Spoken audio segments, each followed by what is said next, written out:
Hi friends, நேற்று evening grocery எல்லாமே வாங்குறதுக்காக கடைக்கு கிளம்பிட்டு இருந்தேன். ஸோ மந்த்லி ஃபஸ்ட்டே வாங்க வேண்டியது, பட் லேட் ஆயிடுச்சு. சரி இப்போயாவது போய் வாங்கிட்டு வந்துடலாம் அப்படின்னு சொல்லிட்டு தான் கிளம்பி போயிட்டுருக்கோம். கிராசரி வாங்க போகிறேன் அப்படின்னாலே லிஸ்ட்டு தனியாக நான் எடுத்துக்கிட்டு தான் போவேன், எது எது தேவைங்கிறத. போகிற வழியிலே பூண்டு வந்து தள்ளுவண்டியில் 1/2 கிலோ 100 வித்துட்டு இருந்தாங்க. சரி அதுவும் வாங்கிக்கிட்டேன், நல்ல பூண்டாக தான் இருந்தது.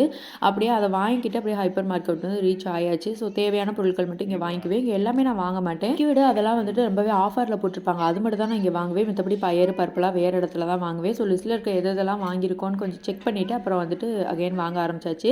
கரம் ஸ்பைசஸ் தான் முக்கியமாக வாங்க வந்தேன். ஏன்னா கரம் மசாலா அரைக்கணுங்கிறதுக்காக எல்லாமே வாங்கினதுக்கு அப்புறமா பில்லிங் போட்டுட்டு அந்த இடத்த விட்டு கிளம்பியாச்சு. நெக்ஸ்ட்டு வந்து இன்னொன்று பயறு பருப்பு இதெல்லாம் வாங்கணும் இல்லையா, அதனால நாடார் கடைன்னு சொல்லிட்டு ஒன்று இங்கே இருக்குது. ஹோல்சேல் கடை மாதிரி தான், ரேட்டு எல்லாமே அஃபோர்டபுளாக இருக்கும். அதனால் அங்கே தான் போயாச்சு. அங்கே போயிட்டு நம்ம என்னென்ன தேவைங்கிறத நம்ம சொல்லிட்டோம் அப்படின்னா எல்லாமே வாங்கிக்கலாம். இங்கே எல்லாமே லூஸ்லேயும் கிடைக்கும், பாக்கெட்லேயும் கிடைக்கும். எது வேணுமோ நம்ம வாங்கிக்கலாம், ரேட் அஃபோர்டபுளாக இருக்கும். இது எல்லாமே லாங் வீடியோவில் நான் போகிறேன், கண்டிப்பாக செக் பண்ணி பாருங்கள்.